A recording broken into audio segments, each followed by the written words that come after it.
Live from Washington, Crossfire. On the left, Mike Kinsley. On the right, John Sununu. Tonight, the people versus O.J. In the Crossfire, two criminal defense attorneys. In Los Angeles, Roger Cossack. And in Miami, Roy Black. Good evening and welcome to Crossfire.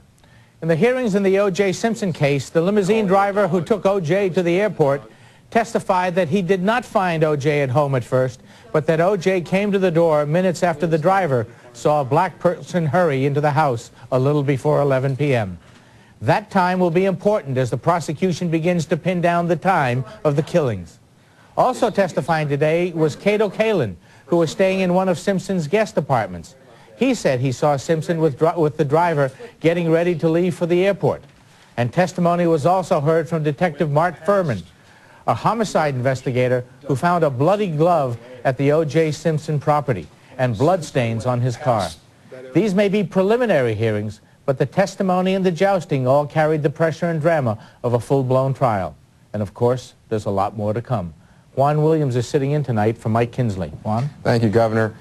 Roger Cossack, you're an expert on evidence. You've listened all day to this detective testify about his thinking before he entered the Simpson residence. The judge is going to have to rule as to whether or not he had good reason to enter. How do you rule?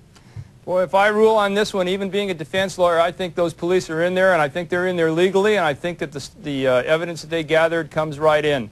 I know how Roy Black must be feeling as also a criminal defense lawyer, but Roy, you know as well as I do, when an emergency situation sets up, we want those police to get in there. And even though he went in the back and he didn't find a body, he could have reasonably found something. And I know they say it's 6 hours later. Well, hang on a second now. Who knows? Hang on a second. You can hear Shapiro saying, but wait a minute, this is 5 hours afterwards, right? 5 hours afterwards, and they have not gone to get a warrant. And when they do go to get a warrant, they tell the judge that O.J. has fled the scene when they know that he was on a planned business trip.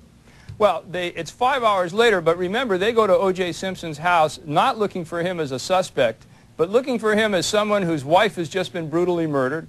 They just come from a home where they found two brutally murdered individuals. They find blood.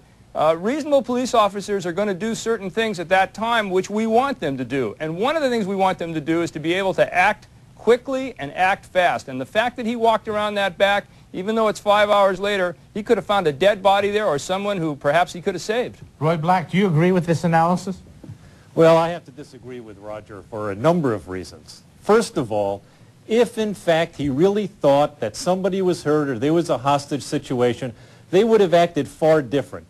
As soon as they got there, when they saw Cato Kalin say, well, is somebody hurt? Is there a hostage? Is something going on? Have you seen anybody bleeding around here? They did none of that. They never called for an ambulance, never called for the paramedics. If they thought it was a hostage situation, they would have got out their guns. They would have called a SWAT team.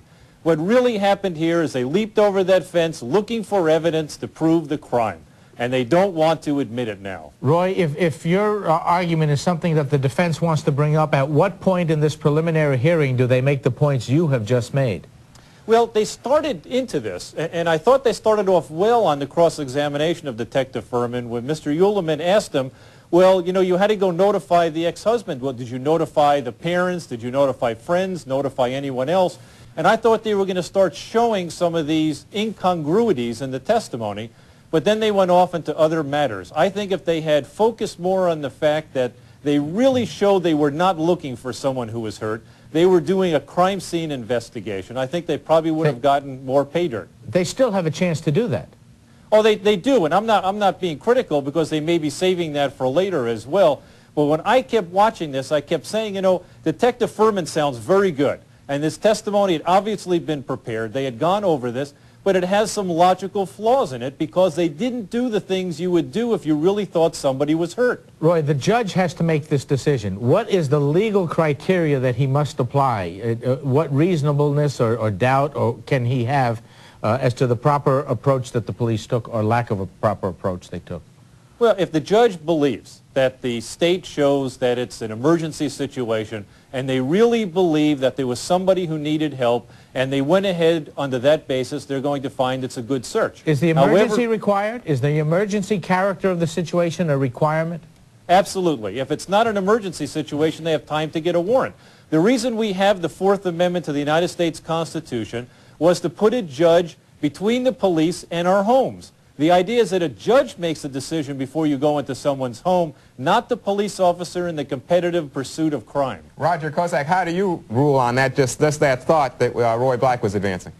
Well, as I've said before, I think that they've shown enough for an emergency. Roy knows that the cases are such that they're tipped in favor of the police officers, and I suppose, and the good reason is, the policy reason is they would rather have the police make that error and perhaps come closer to our home than they should without a warrant in a situation where there could be a real emergency. And Roy, there's those 2 dead bodies back there, and that police officer sees blood on that truck. I think that he can reasonably say, you know, I didn't know what was going on back there. And the fact that Cato Kalin doesn't tell him anything, well, heck, he just woke him up. He didn't know anything. But Roger, one of the reasons that was given for this is that everything was quiet and calm. And they say that it was the lack of noise that made them suspicious. Well, that's right, because they had information. They thought that Simpson was home, that the housekeeper was there. They had no information that anybody was there. And now they're knocking on the door. They're ringing the doorbell. They're doing all these things they're supposed to do, and nobody answers. Well, do you really believe that they thought that 6 hours after this homicide, there might be someone in that house who's being very quietly bleeding to death, so they better break into that house and save him and take him to the emergency room? I find it real hard to believe that scenario. Well, Roy, the fact that there wasn't someone there doesn't prove that they didn't believe it. The question is, did they believe it? Furman says he believed it.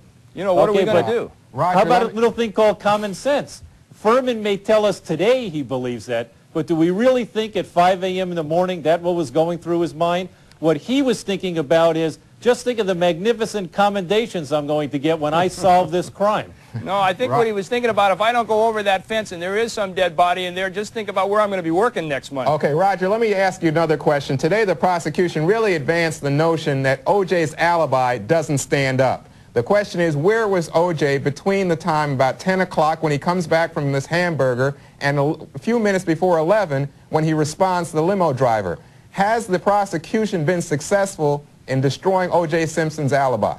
Well, I think this is a tough spot that Shapiro is now in. You know, on one of his early press conferences, one of the few things he said was, he was asked the question, did Mr. Simpson have anything to do with this? And he said, Mr. Simpson tells me that he was home when this crime was committed. And now, at that time, everybody believed the crime was committed around 11 o'clock. It's now seemingly clear that this crime was committed a lot closer to 10 than 11 o'clock. This is tough. I think the prosecution is narrowing in on that time. But, you know, the window of opportunity isn't a very big window of opportunity. I mean, they have him getting back to the house at 9:40, and they have him ready to go right around 11 o'clock. It's not a big opportunity to have committed a double murder. But, Roger, he was home at 11. What's the inconsistency in what was said? Well, the inconsistency was that initially they thought the murder was committed at 11. They now realize that the murder was, or they're trying to show, I believe, that the murder was committed closer to 10. But there's no inaccuracy in the statement he made. What, that he was home at 11? Yeah. That's right, except that he never said he was home at 10, and they can't find his whereabouts. Remember, yeah, you see, remember that goes out the limo window, driver, the limo driver knocks on that door, or is calling him at about 10:45, and there's no answer, and then he sees a person that he thinks is a black man going into the house at around a quarter of 11. The only point I'm making is he can plausibly find a consistent place where he was at that time. It's not going to be inconsistent with what was said earlier. Well, that's right. I mean, if he's home, he's home. But remember the limousine driver's testimony that nobody's answering the door. Roy Black, what do you think about the alibi? Did it stand up? Well, I have to agree with Roger on this. I think the defense sort of backed themselves a little bit into a corner with the statements about the alibi. And this is the problem when you get speculating far ahead of the evidence. This is before they had a chance to know what the evidence is. And I think the problem here is everyone thought these homicides occurred much closer to 11 o'clock than obviously the evidence is showing.